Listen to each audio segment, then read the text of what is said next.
Hello' friends, welcome back to my channel. আজি মই আপোনালোকৰ কাৰণে বহুত ধুনীয়া গাৰ্ডেনিঙৰ এটা ভিডিঅ' আগবঢ়াই আছোঁ। এতিয়া হৈছে উইণ্টাৰ ছিজন আৰু উইণ্টাৰ ছিজনৰ চবতকৈ পপুলাৰ ফুল হৈছে চন্দ্ৰমল্লিকা। মোৰ গাৰ্ডেনত চন্দ্ৰমল্লিকা মই বহুত যত্ন কৰি থাকোঁ, কেয়াৰ লৈ থাকোঁ। সেইকাৰণে মোৰ চন্দ্ৰমল্লিকাকেইটা বহুত ধুনীয়া কালাৰ হৈছে আৰু চাইজটোও বহুত ভাল হৈছে। আপোনালোকে যদি এনেকুৱা ফুল কালাৰ আৰু চাইজত ভাল খোজে তেনেহ'লে মোৰ ভিডিঅ'টো স্কিপ নকৰা কৰি এণ্ডলৈকে চোৱাৰ চেষ্টা কৰিব। মই আজি অলপ কেয়াৰ কৰি আছোঁ। এই ফুলকেইটা পৰি গৈছিলে, মই এডাল বাঁহৰ লাঠি দি বান্ধি দি আছোঁ এনেকুৱা কৰি। কেতিয়াবা ফুল যদি বেছি হৈ যায় এটা ষ্টেম্পত তেনেহ'লে ফুল এনেকুৱা হৈ যায়, পৰি যাব ধৰে। আৰু মই এই ফুলটো ফুলাৰ পিছত কি খানা দিম আজি তাকে মই ভিডিঅ' শ্বেয়াৰ কৰি আছোঁ আপোনালোকৰ লগত। ভিডিঅ'টো স্কিপ নকৰা কৰি এণ্ডলৈকে চোৱাৰ চেষ্টা কৰিব। যদি আপোনালোকেও মোৰ নিচিনা গাৰ্ডেনিং কৰি ভাল পায় তেনেহ'লে ভিডিঅ'টো চাই নিশ্চয় ভাল পাব আৰু লাইক এটা কৰিবলৈও নাপাহৰিব। এতিয়া আহক মই কি খানা দিওঁ আজি তাকে মই দেখুৱাই আছোঁ। এইটো হৈছে পিংক কালাৰ। চাওক কিমান ধুনীয়া কালাৰ হৈছে আৰু চাইজটোও বহুত বঢ়িয়া হৈছে। মোৰ ওচৰত পিংক দুটা আছে, দুই ধৰণৰ। এটা অলপ সৰু চাইজৰ, এটা অলপ ডাঙৰ চাইজৰ। আৰু হোৱাইটো আছে দুই ধৰণৰ, এটা ডাঙৰ চাইজৰ আছে, এটা সৰু চাইজৰ আছে। ইয়াতে চাওক মই কণীৰ বাকলি দি থৈছিলোঁ বহুত আগত, এটা ভিডিঅ' শ্বেয়াৰ কৰিছিলোঁ আপোনালোকৰ লগত কণীৰ বাকলি দিয়াতে। যেতিয়া মই পিঞ্চিং কৰিছিলোঁ, পিঞ্চিঙৰ অলপ কেইদিনমান পিছত মই কণীৰ বাকলি দিছিলোঁ। আৰু এতিয়া চাওক এইটো মেহৰুণ কালাৰ। মেহৰুণ কালাৰটো বহুত ধুনীয়া চাইজ হৈছে। মেহৰুণ কালাৰটো ইয়াত কৰি বেছি ডাঙৰ চাইজ নহয়।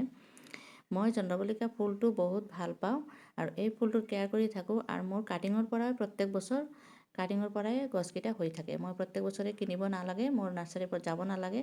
এইকেইটা মই ঘৰৰ পৰাই কৰিছোঁ, কাটিঙৰ পৰাই কৰিছোঁ।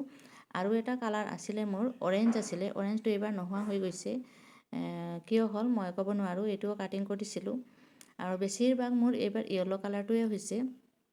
য়েল্ল' ফুলটো কিন্তু বহুত ভাল লাগে কালাৰটো। চাওক এইটোৰ চাইজ চবত কৰি ডাঙৰ হয় আৰু দেখাতো বহুত ভাল হয়। য়েল্ল'টো মোৰ চবত কৰি বেছি হৈছে। মই আজি ফুলত এটা খানা দিম। খানাটো হৈছে সৰিয়হৰ খোল, যোনটো মাষ্টাৰ কেক বুলি কয়। সেইটোৱে আজি মই গছৰ কাৰণে ৰেডি কৰিছোঁ। সেই বস্তুটো মই বজাৰৰ পৰা কিনি আনিছোঁ। সেই বস্তুটো দেখাত কেনেকুৱা হয় মই দেখুৱাই আছোঁ আপোনালোকক। আপোনালোকে মোৰ ভিডিঅ' যদি চাই ভাল লাগে তেনেহ'লে নিশ্চয় মোৰ চেনেলটো ছাবস্ক্ৰাইব কৰি দিব। এনেকুৱা গাৰ্ডেনিঙৰ টিপছ মই দি থাকিম। মাজে মাজে মই গাৰ্ডেনিঙৰ ভিডিঅ' আপলোড কৰোঁ। মই ৰেচিপিও শ্বেয়াৰ কৰি থাকোঁ, ব্লগছো শ্বেয়াৰ কৰি থাকোঁ। আপোনালোকে আশা কৰোঁ মোৰ লগত থাকিব, মোক হেল্প কৰিব আৰু ভিডিঅ' চোৱাৰ চেষ্টা কৰিব। এতিয়া হৈছে মাষ্টাৰ কেকটো কেনেকুৱা দিব লাগে তাকে মই ডিটেইলছ আপোনালোকৰ লগত শ্বেয়াৰ কৰি আছোঁ। এইটো হৈছে মাষ্টাৰ কেক, সৰিয়হৰ খোল। এইটো দেখাত কেনেকুৱা থাকে চাই লওক। এই এনেকুৱা থাকে খোলবিলাক, শুকান থাকে। আৰু এই বস্তুটো পানীত তিয়াই 5 দিনমান থৈ দিব লাগে। মই এটা টেমাত 5 দিন আগতে এনেকুৱা পানীত তিয়াই থৈ দিছিলোঁ। বস্তুটো খুব গোন্ধ ওলাইছে, এনেকুৱা গোন্ধ ওলায়। কিন্তু তাতে কি কৰিব, হাত দিব নালাগে। ইয়াতে মই সৰু বাল্টিঙত পানী লৈছোঁ, 1 বাল্টিঙত কৰি অলপ কম। আৰু তাতে মই অনুমান কৰি 1 গিলাচ পৰিমাণ এই সৰিয়হৰ খোলৰ পানীটো এড কৰিম। এইটো মই 1 গিলাচ পৰিমাণ ইয়াতে এড কৰি আছোঁ।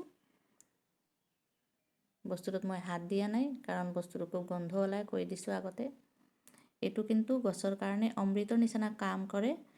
ফুলৰ কালাৰ বহুত ধুনীয়া হয়। আপোনালোকে যদি ফুলৰ কালাৰ ধুনীয়া খোজে তেনেহ'লে এই বস্তুটো মাহত একবাৰ ইউজ কৰিব, গছত দি থাকিব। মই এডাল বাঁহৰ কি দি একেবাৰে লৰাই দিছোঁ, মিক্স কৰি লৈছোঁ। তাৰপিছত মই গছকেইটা অলপমান গুড়াই কৰি দি আছোঁ। অলপ এনেকুৱা গুড়াই কৰি দি তাৰপিছতে পানীটো এড কৰি দিম। ওপৰে গুড়াইটো কৰি দিলে হ'ব, বেছি ডিপ কৰিব নালাগে।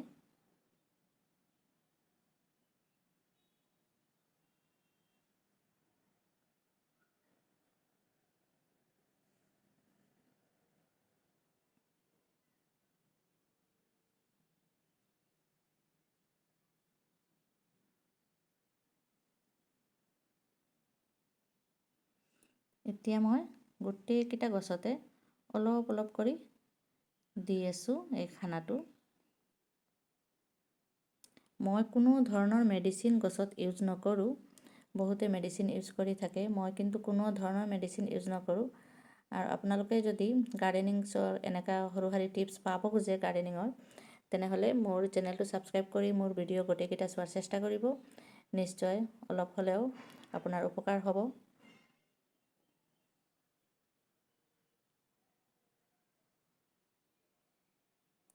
এটা গছত বহুতকেইটা ফুল আহিছে আৰু যোৱা বছৰ মোৰ আৰু বেছিও হৈছিলে, এইবাৰ অলপ কম হৈছে, কাৰণ এইবাৰ মই ভাল কৰি কেয়াৰ ল'ব পৰা নাই গছকেইটাৰ।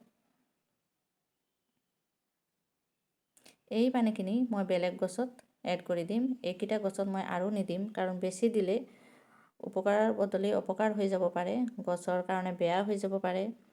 এইটো বেছি এড নকৰিব কেতিয়াও, খুব সাৱধানে বস্তুখিনি কিন্তু অলপ দিব। আজিৰ ভিডিঅ'টো মই বেছি দীঘল নকৰোঁ, আজি এইখিনিতে মই শেষ